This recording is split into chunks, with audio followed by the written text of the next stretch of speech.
Depois dos eventos do último episódio, a Courtney decide que é hora de formar uma nova sociedade da justiça, e a primeira integrante é a Pantera, naquele que pra mim foi o melhor capítulo da série até o momento. Shazukara! Se essa é a sua primeira vez no canal, antes de tudo, seja muito bem-vindo. Eu faço análise de todos os episódios de Stargirl, falo sobre os quadrinhos dos X-Men, curiosidades de desenhos antigos, a gente fala de tudo. Então se você quer acompanhar mais desse conteúdo, se inscreve no canal aqui embaixo para acompanhar tudo isso semanalmente. É bom deixar avisado que as nossas análises têm spoilers, então prossiga por sua conta e risco.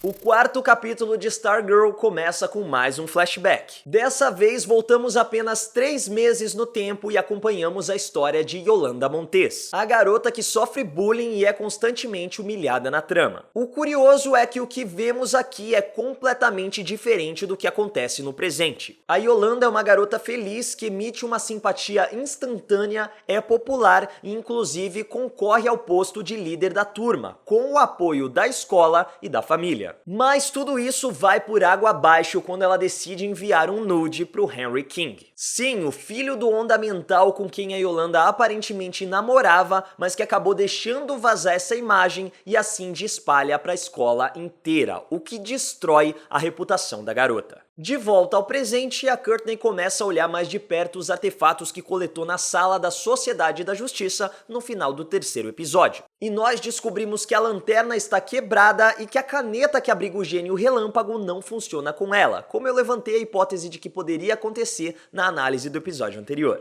Mas o interessante é que a série deixou no ar que talvez vejamos sim um herdeiro digno da caneta. Durante o café da manhã, o Mike pergunta se pode levar o seu amigo Jaquim para jantar. Acontece que Jaquim Trovoada é o sucessor do Johnny Trovoada nos quadrinhos. Ele recebe a caneta como um presente do Flash por engano e depois de uma série de reviravoltas que termina com a fusão do gênio com o Duende da quinta dimensão, ele se torna o novo aliado do Relâmpago. Não sei se isso é algo que a gente vai ver ainda nessa primeira temporada, se foi só um easter egg ou se foi algo que começou a ser plantado para ser desenvolvido lá no futuro. De qualquer forma, foi uma menção muito legal. O Mike ainda aproveita para implicar com a Courtney, dizendo que ela não tem um amigo para convidar, e é aí que começa a jornada da nossa protagonista, não só para conquistar a amizade da Yolanda, mas também uma aliada na Sociedade da Justiça. Ao longo de todo o episódio, a Courtney não sai do pé da garota e basicamente vence na base da insistência, em uma última cartada, quando resolve revelar para ela o seu grande segredo.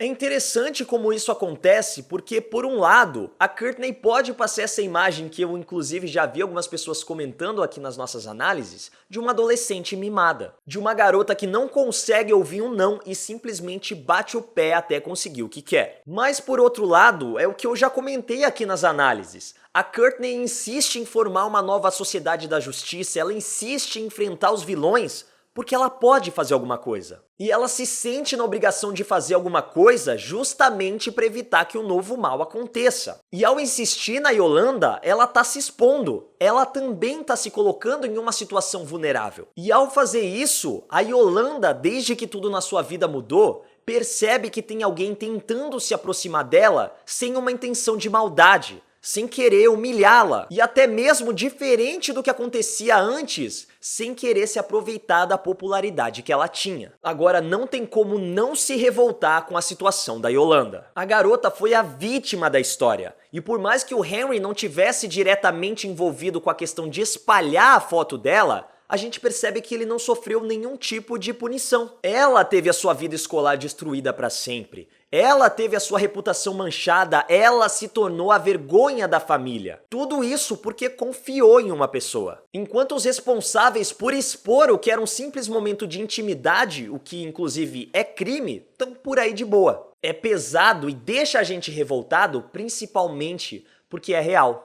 Porque é assim que as coisas acontecem. Acho que é por isso também que a gente torce tanto para que a amizade entre a Yolanda e a Courtney dê certo. Até porque a química entre as duas é absurda. Eu acho a Brec Bassinger muito competente no que faz. Ela consegue convencer a gente que é uma adolescente empolgada, que quer ajudar todo mundo. Mas o que a Yvette Monreal entregou em atuação nesse episódio é de se admirar. Você consegue acreditar no sentimento daquela personagem, não só pelo que ela tá falando, mas nas expressões, no jeito dela agir, o modo como ela perde a confiança, como ela passa a carregar os livros cobrindo o corpo. Você sente que ela tá fragilizada. Por isso, a luta para ela reconquistar sua identidade, para ela reconquistar sua confiança, é tão gostosa de acompanhar. E assim ela se torna a nova Pantera. Nos quadrinhos, a Yolanda é realmente a sucessora do título de Pantera, já que ela é a neta do Pantera original, mas eu não acho que eles vão abordar esse parentesco na série. E mais uma vez, assim como a gente comentou no último episódio, mesmo esse capítulo trazendo uma discussão pesada, trazendo um tema sombrio, ainda assim a série consegue mostrar que ser um super-herói é divertido, ainda assim a série consegue entreter. As duas lendas sobre os poderes do Pantera na Wikipédia foi sensacional e eu também adorei a falta de explicação sobre como o uniforme simplesmente se adaptou ao corpo de um novo usuário.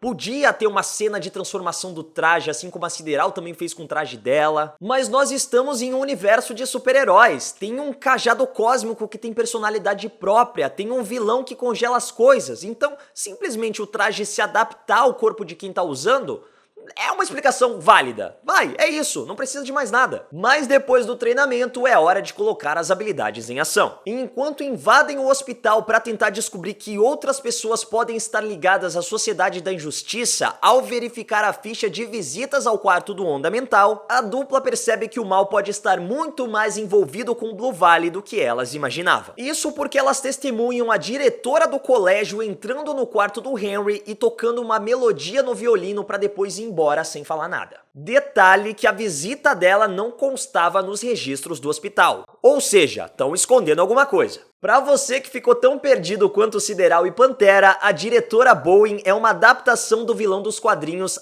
Isaac Bowen, também conhecido como o Violinista. Ele é um membro importante da Sociedade da Injustiça que possui diversos violinos com propriedades místicas. Dependendo dos materiais utilizados na construção do instrumento ou mesmo da melodia que ele toca, o violinista é capaz de hipnotizar seus oponentes, destruir paredes ou até criar campos de força. Provavelmente o que a diretora Bowen tentou fazer ali foi despertar o Onda Mental com um novo violino ou uma nova canção, o que acabou não dando certo. Mas é interessante a gente ver como nada é o que parece ser nessa série, como realmente tem alguma coisa em Blue Valley, já que os vilões se estabeleceram ali e já fazem parte da sociedade como um todo. O que será que eles realmente querem? Aliás, essa semana nós tivemos a estreia de 2 vilões. Além da violinista, o Rei Dragão também deu as caras naquela conversa com o Jordan, na qual ele inclusive pede o corpo do William Zarek para realizar uma série de experimentos.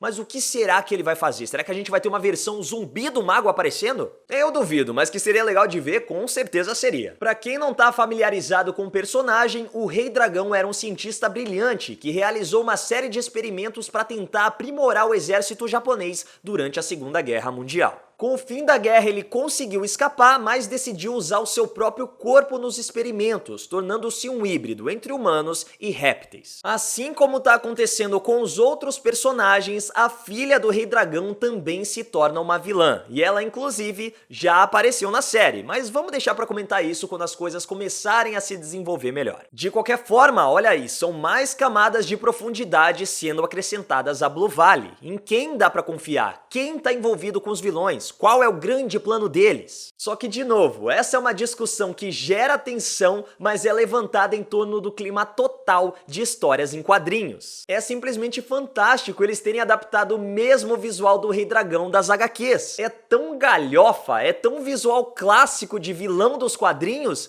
que acaba funcionando. Eles não têm medo de adaptar o material original, e isso é maravilhoso. Mas voltando à discussão de quem é confiável ou não, temos 2 coisas para comentar. A primeira é a Denise, esposa do William e mãe do Joey. Na semana passada eu comentei que ela podia saber alguma coisa sobre o passado do marido e de alguma forma tentar vingança contra o Jordan. Nesse episódio a gente percebe que ela realmente sabe que tem alguma coisa acontecendo em Blue Valley, e ela até tenta alertar o Pat, mas volta atrás ao perceber que isso pode pôr a sua própria vida em risco. E assim, ela decide fugir de Blue Valley. Mas no final do episódio, o Pat encontra o carro da Denise destruído no ferro velho. Ou seja, a Sociedade da Injustiça resolveu eliminá-la para evitar alguma ponta solta ali que colocasse em risco a instituição vilanesca. E o Pat com certeza já percebeu isso. Vamos ver se agora ele passa a pensar um pouco mais como a Courtney. A gente sabe que ele teve um passado traumático, a gente sabe que ele não quer colocar em risco a vida das pessoas que ele ama, mas a vida de todo mundo tá em perigo simplesmente porque os vilões estão agindo e não tem ninguém para impedir. O Pat tem que perceber que, assim como a Sideral, ele também pode fazer alguma coisa, sem contar que ele é um mentor que a Sociedade da Justiça precisa justamente porque ele já tem um passado heróico. Aí você pode estar pensando, ué, como assim Sociedade da Justiça? No momento nós só temos Pantera e Sideral.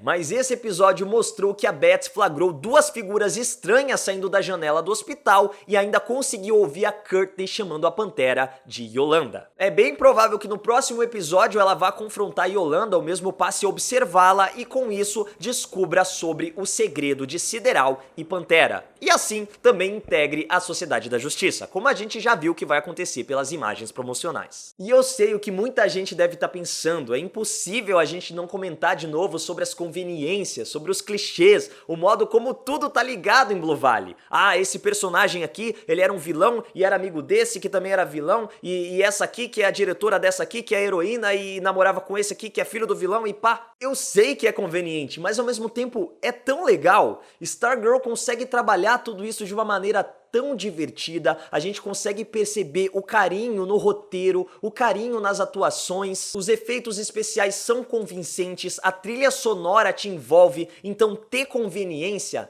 ter clichê não é um problema quando esses elementos são trabalhados de uma maneira que funcione tão bem como acontece em Stargirl. Usar desses artifícios é abraçar a origem dos quadrinhos, é contar aquela mesma história em uma nova mídia. Uma mídia que permite que mais pessoas tenham contato com esse universo e se apaixonem ou odeiem esses personagens. Até o momento eu não consigo encontrar falhas em Stargirl e o quarto episódio é o meu novo favorito, principalmente pela atuação da Yvette, que pra mim roubou todo o brilho da Sideral e se tornou a grande estrela desse capítulo. Mas essas foram as minhas impressões do quarto episódio de Stargirl. Comenta aí embaixo o que você tá achando da série e aproveita para seguir a Legião dos Heróis nas nossas redes sociais e me segue lá no Instagram também, @MaidannaLH. É isso, Legionários, e que a força esteja com vocês.